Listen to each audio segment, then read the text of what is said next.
జయశంకర్ భూపాలపల్లి జిల్లా కాళేశ్వరం మేడిగడ్డ లక్ష్మీ బ్యారేజీకి వరద నీరు పోటెత్తింది.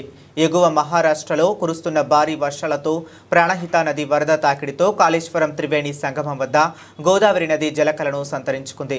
దీంతో పుష్కర ఘాట్ నుండి గోదావరి నది ఉధృతంగా ప్రవహిస్తుంది.